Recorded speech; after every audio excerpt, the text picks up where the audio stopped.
को पहली बात दिवाली के राम राम रामनवमी के दिन हॅपी दिवाळी हॅपी दिवाळी. कसं आहे की साकेत तू सांगितलं की व्यंग आणि हास्य असायला पाहिजे नाही ना. मग महाराज व्यंग आठवत नाही ते होत असतं. मी इकडे जेव्हा वर येत होतो काय झालं की माझ्यासमोर गिरीश होता. मी त्याला फोन चढत होतो पाऱ्यामध्ये. गिरीश म्हणे काका भिवू नका मागं देव आहे. मागं पाहिलं तर भगवान शिकतो. नंतर त्यानं पुढचंही सांगितलं भिवू नको मी पाठीशी आहे ते म्हणतो. ही गोष्ट झाली की मी माझा एक सवय आहे की प्रत्येकाकडून काही ना काही शिका. माणसानं नेहमी विद्यार्थी असला पाहिजे. आज मी जे शिकलो तेच परत सांगतो. प्रकाश भाऊकडून शिकलो की कानडा विठ्ठलाचं स्वरूप कसं असतं. त्यांनी एक सुंदर चित्र अभंग आहे पण स्वरात जादू होती. त्याच्यानंतर गिरीश भाऊ आले आणि गिरीश भाऊच्या रूपात त्यांनी रसग्रहण केलं शुभम करोतीचं. पण एक गोष्ट मला त्याच्यातून अशी कळली की जेव्हा कमी शब्दात भावना उद्धृत करायच्या असतात त्यावेळेला कविता किंवा श्लोक जमत येते. 4 ओळीचं जे श्लोक होतं त्याच्यावर त्यांनी जवळपास 20 मिनिटं भाषण दिलं. आणि शुभम करोतीवर तुम्ही PhDचा प्रोजेक्ट असू शकतो, विषय असू शकतो हे सांगितलं. त्याच्यानंतर अमोल आला माती आणि संस्कार. अमोलच्या बाबतीत एक सांगतो की माती आणि संस्कार त्याच्यात ते संस्कार आलेले आहेत. पुष्कळांना माहीत नसेल की अमोलचे आजोबा निवृत्ती भाऊ एक उत्तम हवामान तज्ज्ञ होते. 7 जूनला पेरणी करायची. एप्रिल एंडमध्ये ते पूर्ण प्रोग्राम लिहून देत असेल की ह्या दिवशी इतका पाऊस येईल. पंजाबराव डंक आणि हे तुमचे गावंडे यांच्यापेक्षा जास्त नाही. आणि मी त्यांना बसायचो सावजीच्या हॉटेलमध्ये बसायचे. मी त्यांना विचारलं निवृत्ती भाऊ तुम्ही हे कसं सांगतात. तर त्यांचा सहदेव बाडळीवर प्रचंड विश्वास होता आणि त्यांनी अध्ययन केलं होतं सहदेव बाडळीचं. बरोबर आहे मग मी सांगतो ते. आणि ते संस्कार आलेले आहे. आणि हे शेवटी त्यांना एक त्याच्या मातीवर म्हटलं होतं ते सुगंध की एक 4 ओळी आठवतात मला. तुझे मैं गीत सुनाऊं रे के माँ से तुझे मिलाऊं रे. मेरी माँ धरती की माटी मेरी माँ धरती की माटी सौंधा सौंधा गीत सुनाती. उस माटी की रोली अपने शीश लगाऊं रे. तुझे मैं गीत सुनाऊं रे के माँ से तुझे मिलाऊं रे. उसके बाद में संतोष भाऊ आए और संतोष भाऊ ने बोले जीवन का उत्तरार्ध और पूर्वार्ध. मैंने उससे क्या सीखा ये बता तुम्हें. जीवन के पूर्वार्ध में होटल में जाते थे. वहाँ लिखेवर होता था एक बोर्ड की जिभेची चव पुरवण्याआधी खिशाचा सल्ला घ्यावा. पुष्कळांना माहीत असतं बरोबर ना. जिभेची चव पुरवण्याआधी खिशाचा सल्ला घ्यावा. आणि आताची ही परिस्थिती आहे की जिभेची चव पुरवण्याआधी पोटाचा सल्ला घ्यावा. आता खिशाचा सल्ला घ्यायची गरज नाही. म्हणजे पहिल्या एकाने व्याख्या केली होती. इथं चारभुजामध्ये पितृमोक्ष अमावस्याला बांगरजी आले होते. त्यांनी सांगितलं होतं की व्हॉट इज रिटायरमेंट. रिटायरमेंट म्हणजे आवडीचे पदार्थ सवडीनं खायचे दिवस. म्हणजे आता कुठं सवडीनं खाता पहिले आवडायचे आता खायची. प्रश्न ऐकायच्यानंतर मला आनंद भाऊ राठीबद्दलच बोलायचं आहे की पुष्कळदा माणसाला एक प्राऊड असतं, एक अभिमान असतो, स्वाभिमान असतो. आनंद जो अभिमान आहे तो सार्थ आहे. I am proud of my age. की वय किती झालं असेल तर आनंद जाणार नाही. आणि पुष्कळदा मला असं म्हणत वाटतं तुम्ही कोणी आलं नाही तो आला तरी मिळणार आनंद आला.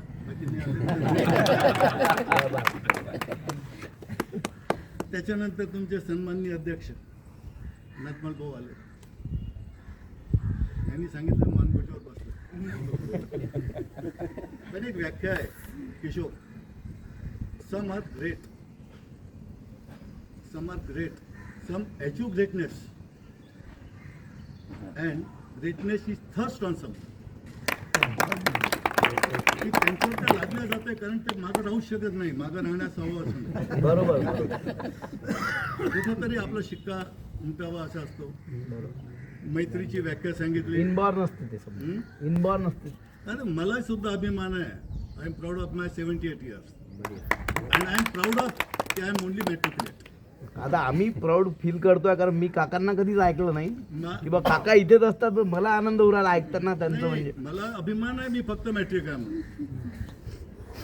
इथे सन्मान्य सर आहेत. आणि तू मैत्रीबद्दल सांगितलं ना, ह्याने सांगितलं कृष्ण आणि सुदामा. तो मैत्रीचं एक काय कि किसी ने मुझे पूछा कि दोस्ती का मतलब क्या है. मैंने कहा यार मतलब है तो दोस्ती कहाँ रही. मतलब है तो दोस्ती ही नहीं रही. दोस्ती का मतलब है, दोस्ती में अगर कोई मतलब निकालना चाहे फिर तो दोस्ती नहीं है. आणि उदाहरण जे कृष्ण सुदामाचं सांगितलं त्याहीपेक्षा मोठं उदाहरण महाभारतात आहे. मैत्री असावी कर्णासारखी. दुर्योधनशी मैत्री केली. माहीत होतं आपण चुकतो आहोत, असत्याला साथ देतो आहोत. प्रत्यक्ष कृष्णाने दिलेला संदेश त्यांनी अवहेरला. कृष्ण शिष्टाईला गेले असताना शेवटी कर्णाला सांगितलं की कर्णा तू असं आहे, तू याच्यानंतर आमच्या सोबत ये.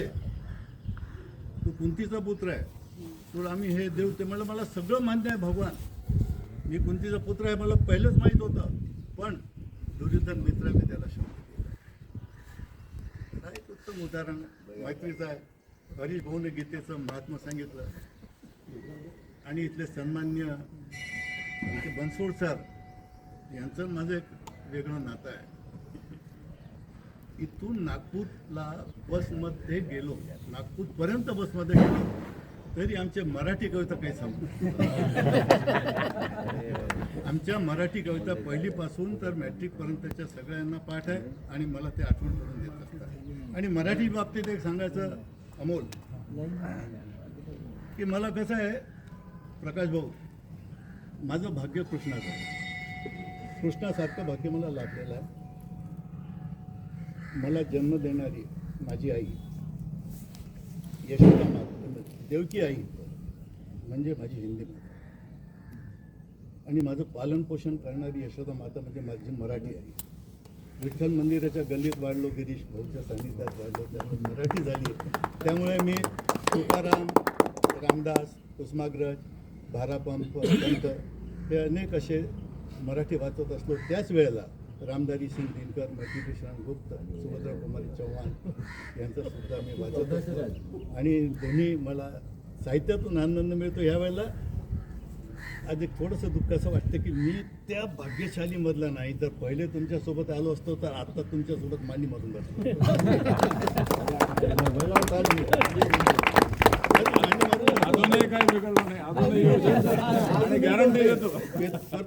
अजूनही करतो. मी सौरभ बोथराचे योग ऑन चेअर मी डेली करतो. सौरभ बोथरा म्हणून जे आहेत ना, त्यांचं ज्यांना जमत नसेल तर त्यांनी योगा ऑन चेअर हे करावं.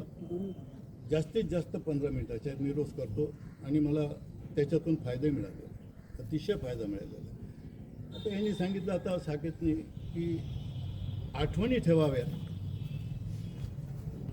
नेहमी शिकत राहावं, शिकता शिकता शिकवावं, शिकलेलं परत आठवावं, आठवताना जुन्या आठवणी घेऊन हसत राहावं. कधी कधी अशा गप्पा माराव्यात कि ज्याच्यात काहीच अर्थ नाही.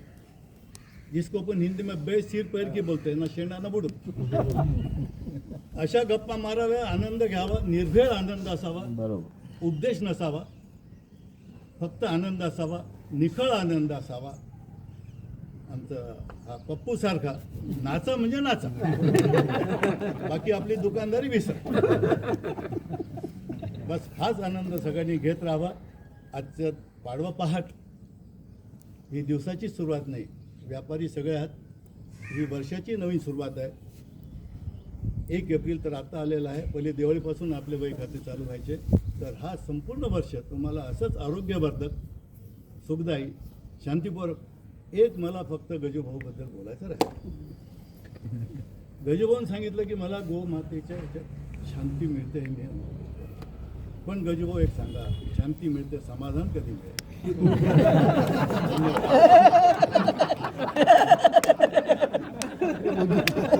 बहुत जोर से हाँ? या बैठे तो समाधानी आहे ना तुझ्यासारखा जोक झाला रमेश भाऊ सारखा जोक झाला चलो गजू भाऊ प्रकाश भाऊ गजू भाऊ हा जोक बँकॉक अपन जाएंगे पासपोर्ट निकाल रहा हूँ एक मिनिट हो एक मिनिट रमेश भाऊ एक खरोखर साहित्यिक आहे शीघ्र कवी आहे आणि खूप चांगलं बोलतात. मी त्यांचं आमच्या बाजूला ढिसले साहेबाकडे एक कार्यक्रम झाला होता शंकराचार्य. निरंकारी महाराज है ना त्या कार्यक्रमामध्ये त्यांचे व्याख्याते आहेत त्यांचं व्याख्यान ऐकलं खूप प्रभावशाली व्याख्यान दिलं. जे त्या मातेनं केलं होतं त्याच्यापेक्षाही चांगलं वाक्य झालं. असे रमेश भाऊ आपल्यामध्ये आले आणि रमेश भाऊनं सगळ्यांना हसवून खेळून ठेवलं आणि मित्रत्वाबद्दल बोललेत. मित्रत्वाबद्दल मला एक सांगायचं यांनी जे रोहितने जे सांगितलं त्याच्यावर तुम्ही चांगले 2 शब्द बोलले. अनंतरावची एक चांगली कविता आहे ती सगळ्यांना माहिती आहे. मी 2 लाईन फक्त त्याच्यामध्ये बोलतो तुम्हाला सांगतो. मित्र कसा असावा मित्र असल्यावर जीवनामध्ये काय होते काय कशा गोष्टी होतात आणि कोणत्या गोष्टीमध्ये आपण कशा प्रकारे सामोरं जातो त्याला पार करतो. तर ती कविता अशी आहे. दुःख अडवायला उंबऱ्यासारखा दुःख अडवायला उंबऱ्यासारखा मित्र वनव्यामध्ये गारव्यासारखा मित्र वनव्यामध्ये गारव्यासारखा वाट चुकणार नाही जीवनभर तुझी वाट चुकणार नाही जीवनभर तुझी वाट चुकणार नाही जीवनभर तुझी वाट चुकणार नाही जीवनभर तुझी एक तू मित्र कर मित्र कर भाऊ सारखा क्या बात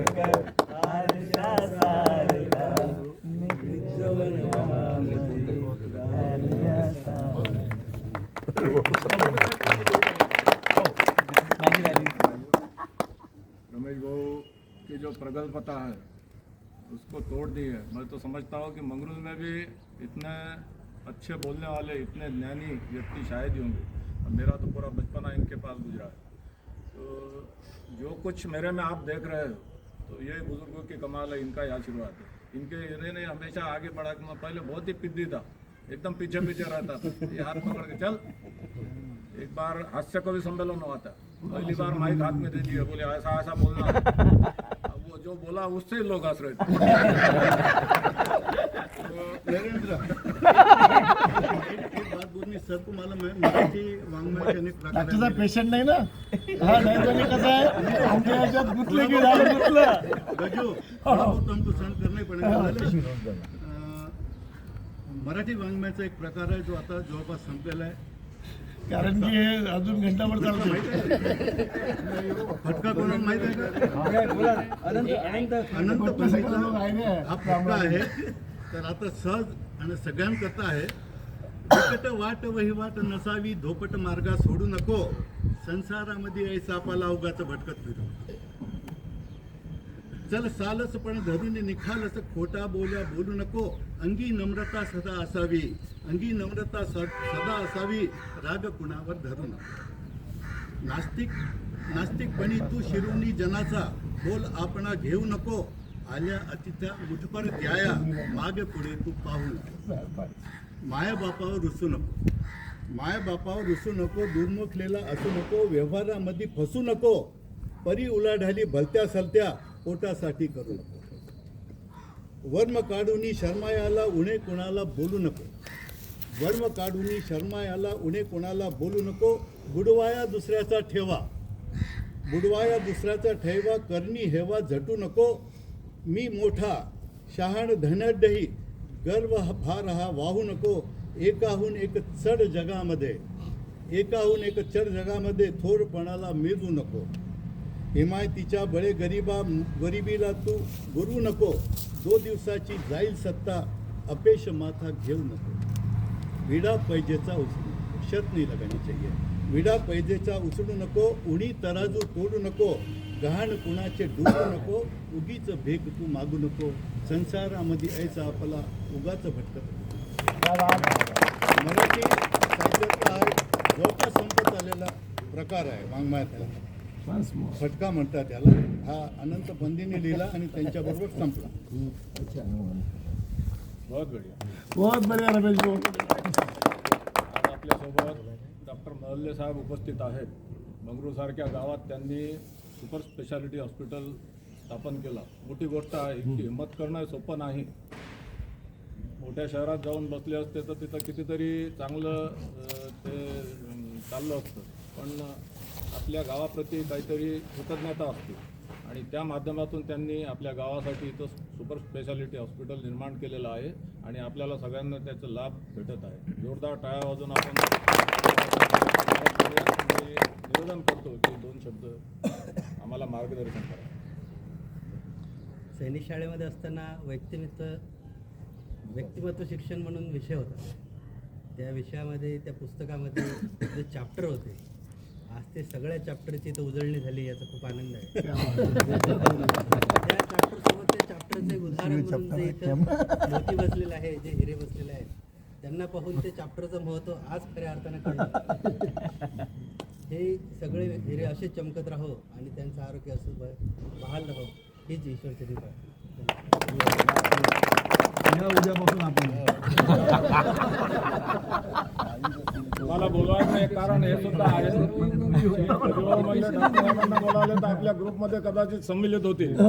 तर तुमचं स्वागत आहे. जर शक्य असेल तर सकाळी 6:30 ते 8 असा रोजचा आमचा क्रम असतो. आणि तुम्ही आले तर याला अजून ऊर्जा मिळेल. अजून चालना 1 घंटा तरी द्या. 1 घंटा 6:30 ते 7 वाजता बी आले चालते.